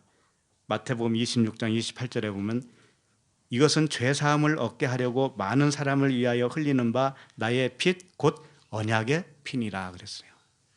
언약은 항상 피가 있어야 되는 거예요. 죽음이 있어야 된다 이거죠. 죽음이 있어야 돼요. 이게 언약의 피다. 그리고 나서 내가 누워있는 땅을 내가 너와 내 자손에게 주리니 그랬습니다. 그러면 야곱이 누워있는 땅이 어디예요? 나중에 보면 베델이라고 이름을 쳐요. 근데 여기는 아직 가나안 땅이에요. 가나안 땅이에요. 그러니까 표면적으로 보면 야곱이 누워있는 땅이 어디예요? 표면적으로 보면 가나안 땅이잖아요. 베델이죠. 거기를 너와 내 자손에게 준다라고 하시는 거죠. 그런데 이걸 이면으로 보면 어떻게 될까요? 나의 이야기니까, 우리 각자의 이야기니까 눈이 열리고, 지금 계속 본적 이렇게 3번이나 나왔잖아요. 그러니까 우리에게도 있어서 우리 마음의 눈이 열려서 내 마음속에서 발견한 땅이 있을 겁니다. 내 마음속에서 발견한 땅, 이게 어떤 땅인지 아세요? 내가 세상 왕이 되어 있는 그런 상태를 내가 발견하면 바로 그 땅이에요. 그 땅. 내가 세상의 왕이었구나, 내가 나의 임금이었구나 라고 하는 것을 발견할 때 바로 그 마음의 땅이 주님이 복을 주시겠다고 하는 땅이라고요. 그러니까 그렇게 발견되지 않은 땅은 뭐예요? 복을 받을 수 있어요? 없어요? 없어요. 항상 같은 말씀을 계속 하고 계시는 겁니다. 우리의 마음 상태, 각 사람의 마음 상태에서 그리스도가 안 계시다라고 하는 부분을 발견하는 거예요. 이 부분에 주님이 안 계시네, 이 부분은 내 마음대로 했네, 요 땅을, 내 마음의 땅을 발견하면 그 땅을 주님이 뭐라고 한 거예요? 그 땅을 네 소유로 줄 때가 와. 진짜 네 소유로 줄 때가 올 거야. 이걸 약속을 해 주신 거예요. 그러니까 복음을 알아듣고 있는 땅을 말하고 있어요. 다시 말하면 말씀을 듣죠? 잘 알아들어요. 그래서 회개가 일어나요. 내 속에서 잘못된 것들이 다 빠져나가게 돼요. 잘못된 율법의 말씀이 빠져나오고 나의 관점이 빠져나가요. 인간적인 생각, 자기 기준이 다 빠져나가요. 그럼 빠져나간 땅은 뭐냐면 그 복받은 땅이에요. 자, 14절을 갑니다. 내 자손이 땅에 티끌같이 되어 내가 서쪽과 동쪽과 북쪽과 남쪽으로 퍼져나갈지며 땅의 모든 족속이 너와 내 자손으로 말미암아 복을 받으리라. 여기도 잘 들어주시기 바랍니다. 참 중요하니까. 내 자손이라고 했는데 여기선 자손이 제라예요. 제라, 씨. 근데 단수로 되어 있습니다. 단수로 되어 있어요. 그러니까 내 자손은 누구를 의미할까요? 그리스도를 의미해요. 그러면 내 자손이 땅에 티끌같이 되어 서쪽, 동쪽, 북쪽, 남쪽을 퍼져나간다고 했는데 누구를 통해서 그렇게 나간다는 거죠? 그리스도를 통해서. 그런데 그 다음이 잘 보셔야 돼요. 내 자손이 땅에 티끌같이 되어예요. 동서남북으로 퍼져나가는데 티끌같이 되어야만이 퍼져나가는 거예요. 그럼 티끌이 뭐냐? 이 원어를 보면 티끌같이 되어 이렇게 되어 있는데 카 아파르 하 아레츠 이렇게 되어 있어요. 다시 말하면 아파르가 된 땅을 말하는 거예요. 아파르가 된 땅. 아파르가 뭔지 아세요? 먼지예요, 먼지. 티끌. 그러니까 땅은 땅인데 티끌같이 된 땅. 완전히 가루가 돼버리는 거죠, 가루가. 이 가루가 된 땅처럼 되어야 어떻게 된다는 거예요? 동서남북으로 퍼져나간다. 그러니까 예수 그리스도를 통해서 제라, 그 한 제라, 단수, 한 그 예수 그리스도를 통해서 티끌같이 되어, 우리들 마음이 티끌같이 되어서 어떻게 되는 거예요? 서쪽, 동쪽, 북쪽, 남쪽 이렇게 되어 있습니다. 순서가. 서쪽은 뭐냐면 얌이라고 하는 단어인데 바다를 의미해요. 바다. 세상을 의미한다고. 세상. 동쪽은 뭐냐면 케뎀이라고 되어 있는데 반대편을 의미하고 대적하고 있는 곳을 의미해요. 동쪽은. 그다음에 북쪽은 뭐예요? 차폰이라고 되어 있는데 숨겨진 곳, 장복해 있는 곳 또는 어두운 곳 이런 뜻이라고요. 남쪽은 뭐냐면 네게부예요. 네게부. 바싹 마르다, 사막. 그러면 이게 동서남북이 의미하는 게 뭐예요 도대체? 나의 겉사람을 의미하고 있다고요. 우리들의 겉사람 하나같이 전부 다. 우리들의 겉사람이 어떻게 해야 된다고 하는 거죠? 티끌, 가루. 완전히 가루가 된 땅이 되어서 어떻게 된다는 거예요? 퍼져나간다 이거죠. 그렇게 되어야만 퍼져나간다. 그럼 이것이 다 우리 안에서 일어나는 일이라겠습니다. 각자의. 그러면 내 안에 마음이라고 하는 땅에 동서남북이 있단 말이에요. 이 동서남북이 어떻게 되느냐면 아파르, 에레츠, 완전히 박살난 마음이 되어야 된다. 그러면 그 마음이라고 한 땅에 무엇을 주냐면은 그 다음 절 보세요. 동서남북으로 퍼져나갈지며 땅의 모든 족속이 너와 내 자손으로 말미암아 복을 받으리라 그랬죠. 이 땅의 모든 족속이 그랬는데 이 족속이 뭐냐면은요. 이 땅은 뭐냐면 아다마예요. 아다마. 땅은 아다마라는 단어를 썼어요. 왜 그럴까? 아다마는 아담에서 왔는데 붉다 그런 뜻이에요. 붉다. 그럼 왜 붉다라는 것을 의미하는 단어를 쓸까? 피가 어떤 색깔이에요? 붉은 색깔이죠. 그런데 아담아는 뭐냐면 인간의 생각을, 인간의 목숨이란 말이에요. 사람의 목숨, 육신의 목숨. 요 아담아를 모든 족속이 어떻게 되냐면 모든 족속이라고 했는데 미시파라고 하는 단어예요. 미시파. 이건 뭐냐면 친족이다 그런 뜻이에요. 친족, 하늘 가족. 그 다음에 너와 내 자손으로 말미암아 이렇게 길게 써 있는데 이게 한 단어입니다. 제라, 그냥 씨예요. 씨. 모든 족속이 내 씨로 복을 받으리라 이렇게 되어 있어요.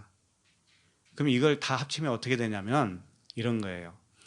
예수 그리스도라고 하는 한 자손 때문에 우리의 마음밭이 먼지와 같이 작살나서 가루가 되어서 가루가 된 그 마음이라고 하는 땅에 모든 족속, 하늘 가족이 되어지는 그 복을 받을 것이다 이런 뜻이에요.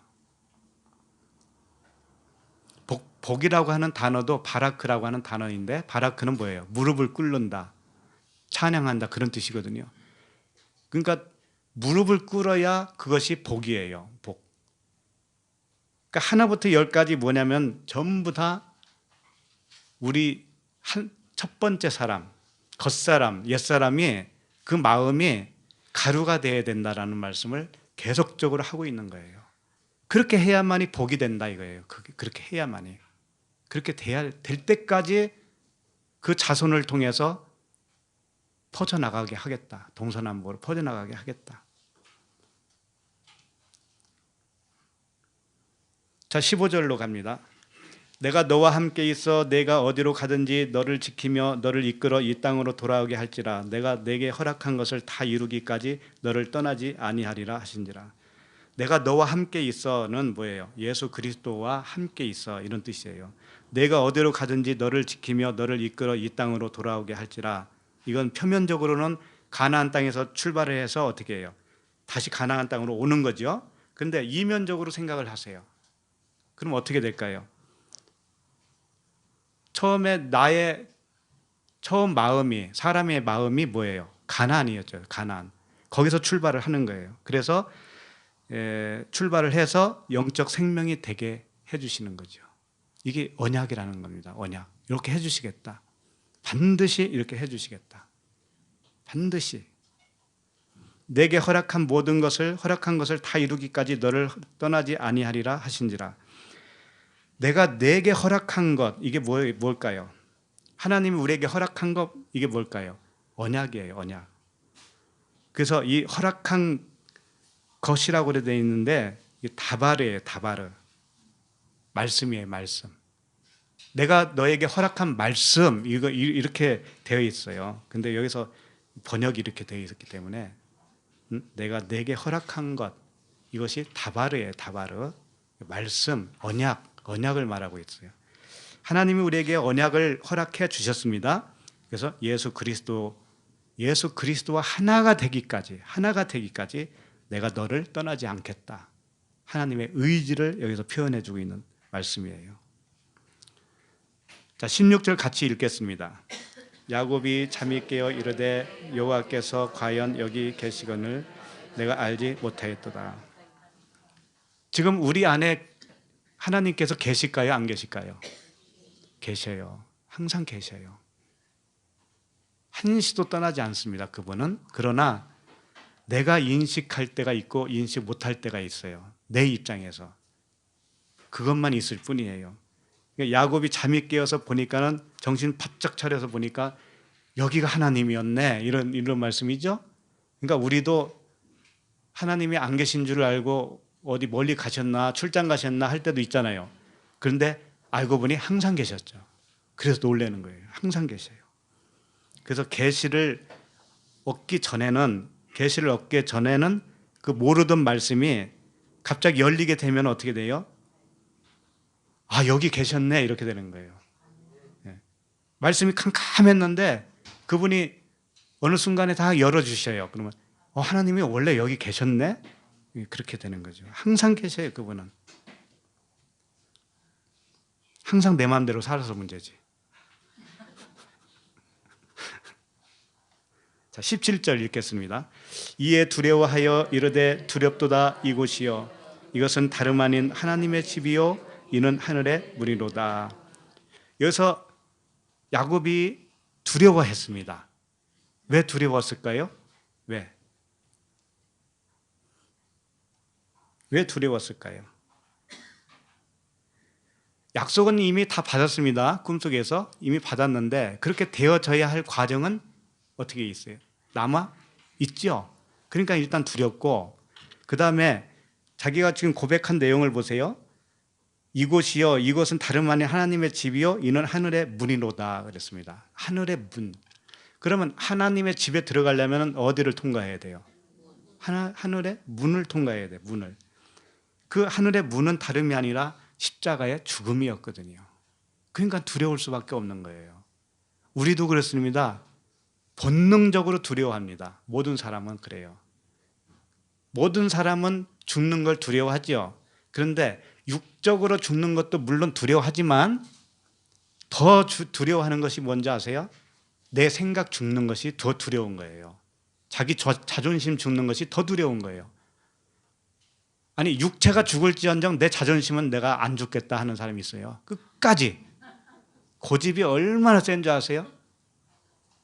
그래서 무슨 고집이라고 해요? 그걸? 아니죠. 황소고집. 왜 황소고집인 줄 아세요? 황소가 하나님이에요. 그러니까 자기가 하나님이 되어 있으면 자기 고집이 그렇게 센 거예요. 그래서 황소고집이라고 그러는 거예요. 황소는 하나님. 자기가 하나님 됐으니. 그래서 이제 요단강을 건너기 전에 여호수아서 보면은 주님이 이런 말씀 하시는 거예요. 여호수아 1장 6절 7절 보면 강하고 담대하라. 너는 내가 그들의 조상에게 맹세하여 그들에게 주리라 한 땅을 이 백성에게 차지하게 하리라. 이제 가나안 땅에 들어가려니 정말 두렵거든요. 요단강을 건너갈 생각하니까 두렵거든요. 거기 가면 뭐가 기다리고 있는지 모르잖아요. 점탕꾼이 이렇게 가서 40년 전에 한 얘기가 있잖아요. 우리들은 메뚜기 같다. 쟤네들에 비하면 메뚜기 같아. 안악자손이 장대 같은 사람들이 있어. 막 그랬었잖아요. 그러니까 두렵지. 그런데 그 7절에 보면 오직 강하고 극히 담대하여, 아주 막 강한 어조로 말씀하시는 거예요. 오직 강하고 극히 담대하여 나의 종 모세가 내게 명령한 그 율법을 다 지켜 행하고 우로나 좌로나 치우치지 말라. 그리하면 어디로 가든지 형통하리니. 이 말씀도 많이 오해하는 말씀 중에 하나예요. 한번 펴보세요. 여호수아 1장 7절.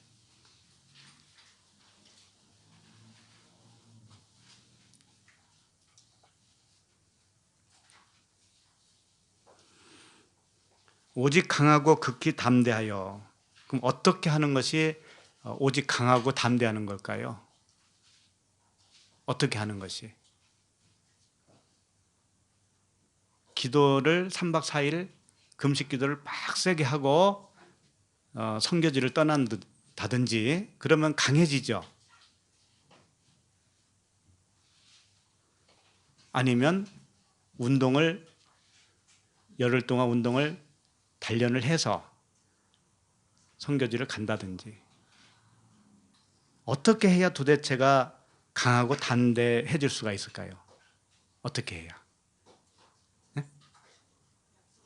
죽어야? 죽어야. 참 이뻐요, 이럴 때. 근데 진짜 죽으면 더 이쁘지요.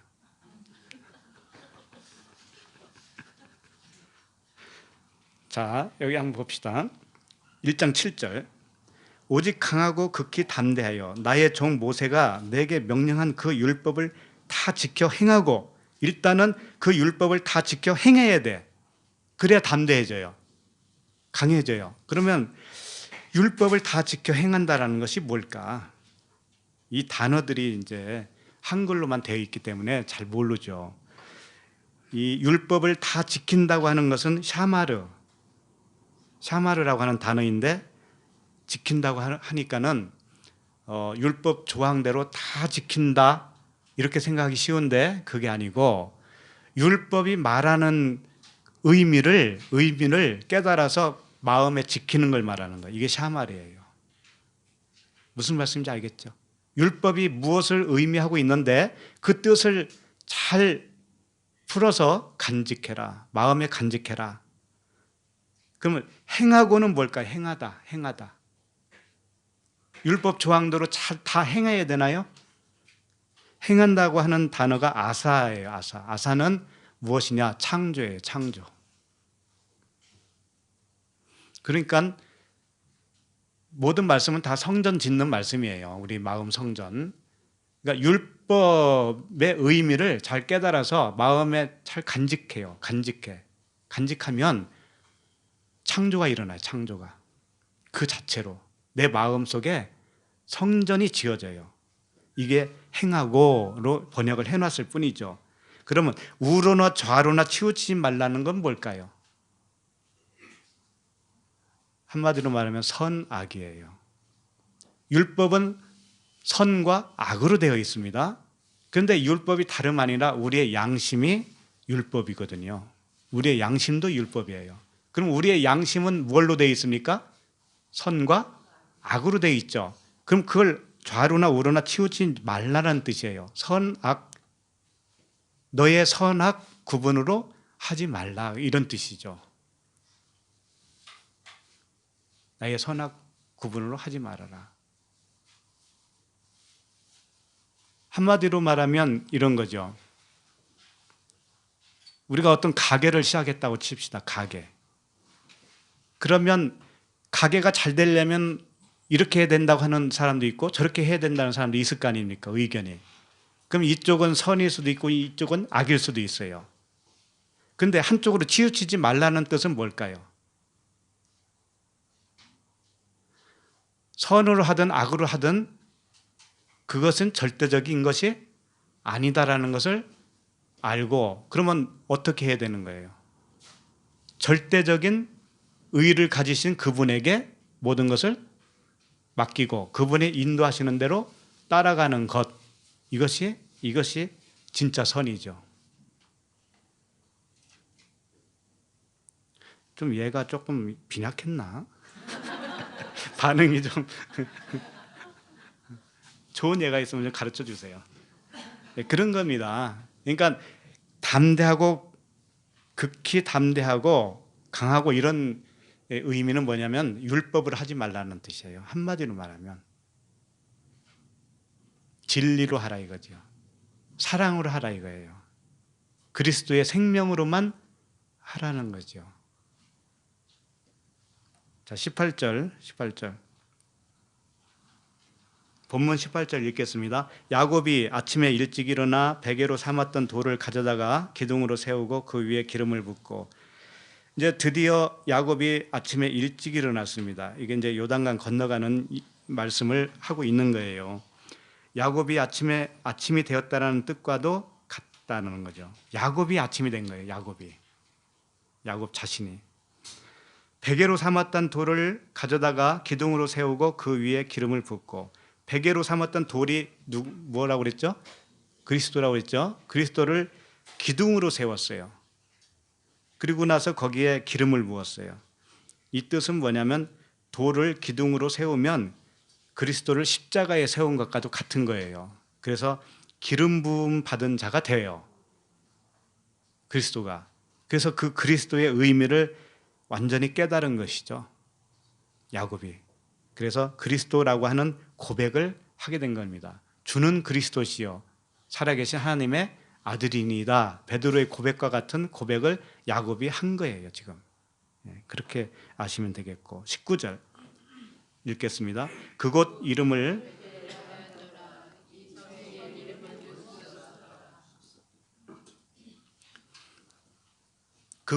베델이라 하였더라. 이 성의 옛 이름은 루스더라 그랬습니다. 그러니까 같은 한 장소인데 이름이 하나 더 생긴 거예요. 두 개가 생겼죠. 처음에는 루스예요. 그 다음에 베델. 베델은 뭘까요? 하나님의 집이란 뜻입니다. 하나님의 집. 베트, 집, 엘, 하나님의 집이에요. 루스는 뭘까요? 루스는 원래 해족속이 살던 곳입니다. 그곳에 해족속이. 그러니까 우리도 마찬가지입니다. 처음에는 해족속이 살았던 나예요. 내가 해족속이에요. 그런데 하나님의 집으로 나중에는 어떻게 되는 거예요? 바뀌는 거예요. 그러니까 루츠라고 하는 단어가 뭐냐면 폐역이라고 하는 단어에서 왔어요. 폐역. 해족속으로서 그 폐역이라고 하는 단어로 썼다 이거예요. 폐역. 사라지다 이런 뜻이에요. 그러니까 루스가 원래는 이제 편도나무, 호두나무라고 이렇게 번역이 되어 있어요. 그런데 호두나무인데 이게 어디서 왔느냐면 폐역이다, 사라지다에서 왔다. 나무는 그리스도입니다. 다 그리스도예요. 그런데 처음에는 어떤 그리스도냐? 죽어야 하는 예수. 루스는 예수를 의미한다면 베델은 뭐예요? 그리스도를 의미한다. 자, 20절. 야곱이 서운하여 이르되 하나님이 나와 함께 계셔서 내가 가는 이 길에서 나를 지키시고 먹을 떡과 입을 옷을 주시어. 야곱이 뭘 서원했냐면 내가 가는 길에 나를 지켜주시고 먹을 떡과 입을 옷을 주시면 좋겠습니다. 이렇게 한 거죠. 그러면 먹을 떡은 뭘까요? 입을 옷은 뭘까요? 먹을 떡은 하늘의 양식이 있고 입을 옷은 그리스도의 옷이죠. 그렇게 되면 어떻게 되는 거예요? 성전이 지어지는 것이잖아요. 자, 21절. 내가 평안히 아버지 집으로 돌아가게 하시오면 여호와께서 나의 하나님이 되실 것이요. 하나님이 아직 하나님이 안 됐다라는 거죠. 야곱이 지금. 그렇죠?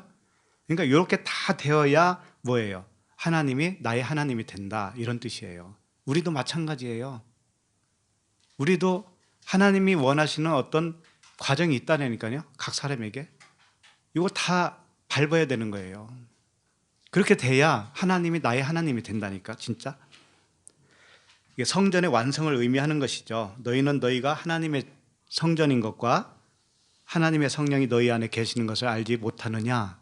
이 고린도전서 3장 16절 말씀처럼 그렇게 성전이 완성되기까지는 하늘의 양식과 그리스도의 옷이라고 하는 그 옷을 입혀주셔야만 되겠습니다. 이렇게 서운한 거예요. 그럼 22절, 내가 기둥으로 세운 이 돌이 하나님의 집이 될 것이요 하나님께서 내게 주신 모든 것에서 10분의 1을 내가 반드시 하나님께 드리겠나이다 하였더라. 예, 이렇게 여기서 보면 내가 기둥으로 세운 이 돌이 하나님의 집이 될 것이요. 기둥으로 세운 돌이 뭐라고 그랬습니까? 예수 그리스도, 또 십자가, 못 박힌 십자가. 그것을 완성이 되어야 그 자신이 하나님의 집이라는 거예요. 그러니까 결국은 뭐냐면 그리스도께서 하나님 자신이고 성전도 되신다 이겁니다. 그 삼위일체 하나님이라고 하는 교리를 만들어 놔서 좀 헷갈리긴 하시겠지만 하나님은 한 분이셔요. 그러니까 그 그리스도, 지금 그러잖아요. 그 세운 그 돌 기둥이 하나님의 집이 된다고 그러잖아요. 그 말이 됩니까? 그러니까 돌은 그리스도를 의미한다면 하나님의 집은 뭐냐면 하나님의 아버지를 말하고 있어요. 그럼 하나님 아버지에 거하시는 분이 누구냐면 성령이셔요. 그럼 세 분이 하나잖아요. 그냥 하나로 거하시는 거예요. 그래서 그렇게 되면, 성전이 완성되면 아버지가 아들 안에, 아들이 아버지 안에, 너희가 우리 안에 이렇게 다 하나가 되잖아요. 그러면 뭐라고 한 거냐면 하나님께서 내게 주신 모든 것에서 10분의 1을 내가 반드시 하나님께 드리겠나이다. 이렇게 서원을 했다니까요. 요거 서원을 지켰을까요? 안 지켰을까요? 네? 11조를 야곱이 했을까요? 안 했을까요? 11조를 드렸다고 하는 구절은 어디에도 찾을 수가 없습니다. 그런데 그 이야기 속에 다 들어있어요. 나중에 쭉 보시면 야곱이 약복강을 건너와서 베델로 다시 가요. 그것이 뭐냐면은 11조를 드린 거예요. 자기를 드린 거예요. 자기를. 하나님께서 내게 주신 모든 것에서 10분의 1, 11조. 이건 뭐냐면 모든 것이 뭘까요? 하나님께서 우리에게 주신 모든 것이 뭘까요? 그 영원한 생명 아니겠어요? 영생, 영원한 생명, 진리, 그리스도. 그 그리스도, 복음, 하나님 자신이잖아요. 하나님 자신. 우리에게 모든 것 주신 그분이 하나님 자신을 주셨잖아요. 거기서 10분의 1. 여기서 보면 10분의 1을 내가 반드시 하나님께 드리겠다고 그랬는데 10분의 1도 아사르라고 하는 단어이고 내가 반드시도 아사르예요. 아사르 이렇게 한 거예요. 11조를 드리겠습니다. 11조를 굉장히 강조한 것이죠. 또 다르게 말하면 11조는 뭐냐면 자기가 죽고 살아났을 때 드리는 거거든요. 그러니까 물세례. 첫 번째 11조는 물세례로 드리는 자기 11조. 그 다음에 불세례로 자기가 죽고 드리는 11조. 두 번 드리는 거죠. 그래서 물세례와 불세례를 의미하고 너희 몸을 하나님이 기뻐하시는 거룩한 뭘로 드리라고 했어요? 산 제물로 드리라. 이것이 11조예요. 우리 모두 육으로 거룩한 제물이 되어서 하나님께 드리고 그리스도의 말씀으로 사는 우리 모두가 되기를 바랍니다. 우리 찬양 한 장 드립니다. 주의 거룩하심 생각할 때 많이 불러본 찬양이시죠?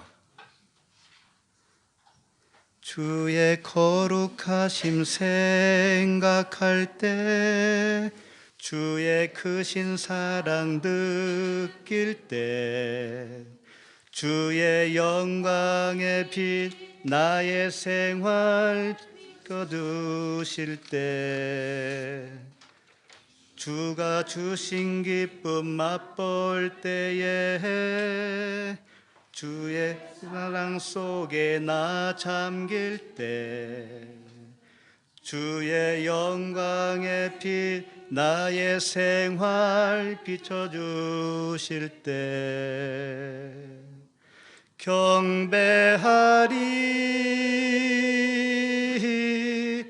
경배하리 나 사는 동안 주께 경배해 경배하리 경배하리 나 사는 동안 주께 경배해. 다시 한번 주의 거룩하심 생각할 때 주의 거룩하심 생각할 때 주의 크신 사랑 느낄 때 주의 영광의 빛 나의 생활 비춰주실 때 주가 주신 기쁨 맛볼 때에 주의 사랑 속에 나 잠길 때 주의 영광의 빛 나의 생활 비춰주실 때 경배하리 경배하리 경배하리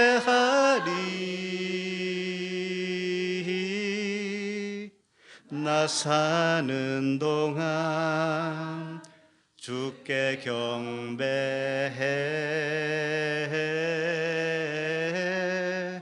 경배하리 경배하리 나 사는 동안 주께 경배해. 기도하겠습니다. 하나님 아버지, 은혜와 사랑에 감사를 드립니다. 잠자는 야곱에게 꿈을 통하여 우리 주 예수 그리스도의 진리의 말씀을 주시니 감사합니다. 우리의 모든 신앙 여정을 통하여 그리스도께서 우리의 머리가 되어주시는 언약으로 들려주시니 감사합니다. 우리가 연약하여 할 수 없는 그것을 하나님은 하시나니 우리들을 그리스도께서 거하실 처소로 삼으셨사오니 아버지 집으로 지으시고 그리스도께서 아버지 안에 계신 것 같이 우리도 아버지 안에 성령 안에 하나 되게 하여 주시옵소서. 예수 그리스도 이름으로 기도드립니다. 아멘.